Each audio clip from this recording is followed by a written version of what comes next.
Bonjour Hassan, merci déjà d'être venu. Toute l'équipe est très contente de t'accueillir. Et si tu pouvais te présenter brièvement. Je suis Hassan Jarfi, 66 ans, belge d'origine marocaine et retraité. Voilà. On a abordé différents thèmes durant cette semaine, dont l'homosexualité. Et on vous a invité aussi parce que vous avez une histoire à raconter, un message à faire passer. Je vous laisse vous exprimer. D'abord, ça me fait plaisir parce que ça confirme l'idée que j'ai de la jeunesse. C'est une jeunesse qui est téméraire, qui est courageuse, qui a envie de revoir tout le patrimoine qu'elle a reçu, tout l'héritage culturel et religieux qu'elle a reçu pour essayer d'avoir son point de vue. Et cela me rassure parce que pour moi, un jeune, il veut savoir pourquoi et comment les choses sont arrivées jusque-là.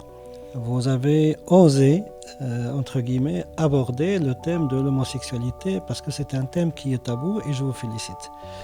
Oui, vous faites bien de me poser toutes ces questions parce qu'en fait, ma présence ici est justifiée par un drame.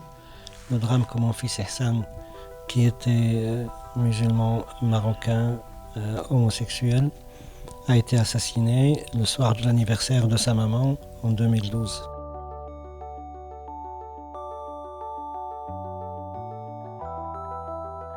Il était parti dans une boîte fréquentée par la communauté gay et il sortait pour appeler son frère qui était invité à un mariage pour lui dire viens me chercher, comme ça on va à l'anniversaire de ma maman. Son frère lui avait répondu attends, tu sais bien que je dois manger avant de partir, on doit servir l'isha avant de partir. Dès que c'est fait, j'arrive. Il lui a dit ok, mais dépêche-toi, mon GSM va être déchargé.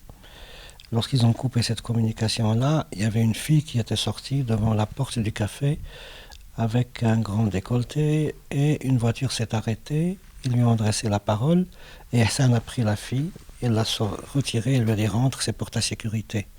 Et quelqu'un de la voiture l'a appelé, il lui a dit viens un peu toi. Et il le fait monter dans la voiture avec un conducteur et un passager et deux autres personnes à l'arrière avec un siège pour bébé. Lui, il s'est mis devant le siège pour bébé pensant qu'il allait juste répondre à la question. Dès qu'il était monté, la portière était fermée et la voiture a démarré. Ils ont pris mon fils jusqu'au milieu de la route, 15 km, près du Sartillement, près de l'université. Là, ils l'ont sorti de la voiture, ils l'ont jeté dans le coffre. Ils l'ont déshabillé, ils lui ont donné des coups.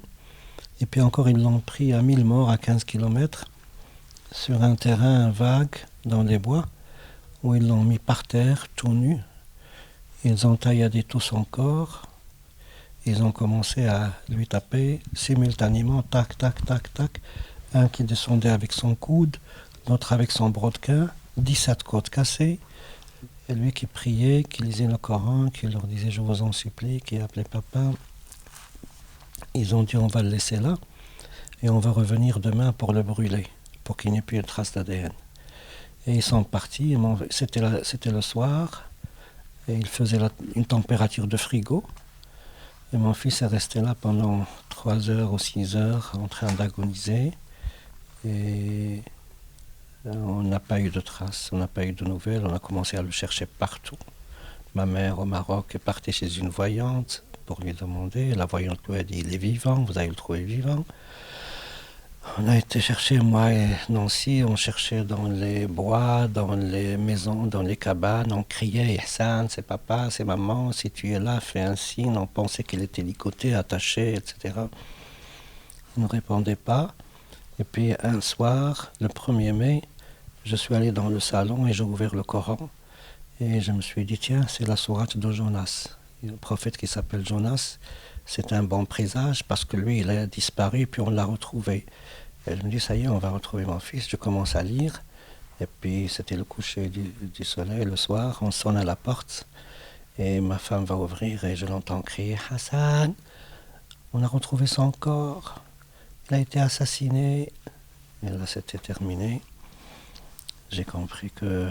Enfin, j'ai pris ma femme, elle pleurait. Moi, je ne pleurais pas du tout. Et le lendemain, on devait aller pour laver le corps et l'imam de la mosquée, avec mon frère, il m'a dit ne rentre pas parce qu'ils lui ont tellement fait du mal que vous ne pourrez pas résister à voir ça. Et puis alors ils m'ont sorti mon fils dans le linceul comme ça, blanc, avec le regard vers le ciel et moi j'ai crié très très fort.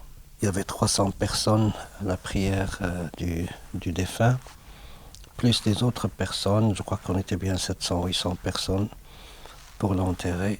Mon fils a été assassiné par des voyous, par des assassins, par des criminels qui disent que l'homosexualité ne doit pas exister. Et ils ont exécuté, comme je le dis toujours, ce que la société leur a dicté comme sentence.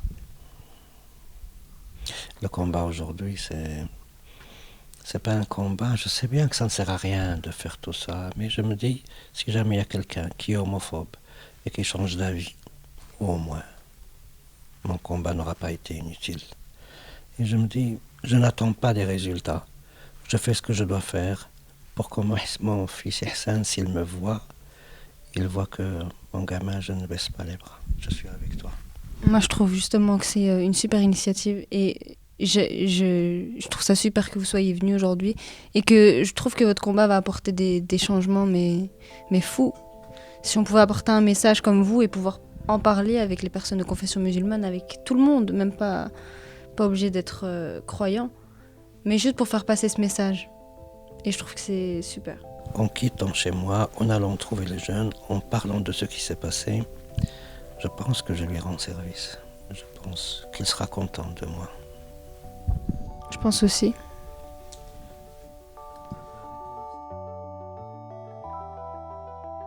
J'ai reçu tellement d'informations cette semaine par rapport à l'homosexualité, des choses, on se disait que c'était clair et net, mais pas du tout, c'est des choses qu'il faut rechercher, comme je dis, on est jeune, on doit se chercher, on doit se trouver.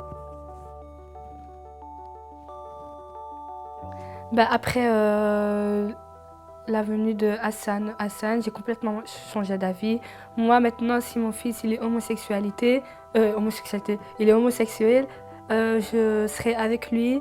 Je ne vais pas l'abandonner juste parce qu'il est homosexuel, pas du tout. Les sentiments, ça se contrôle pas. Donc il va changer d'avis.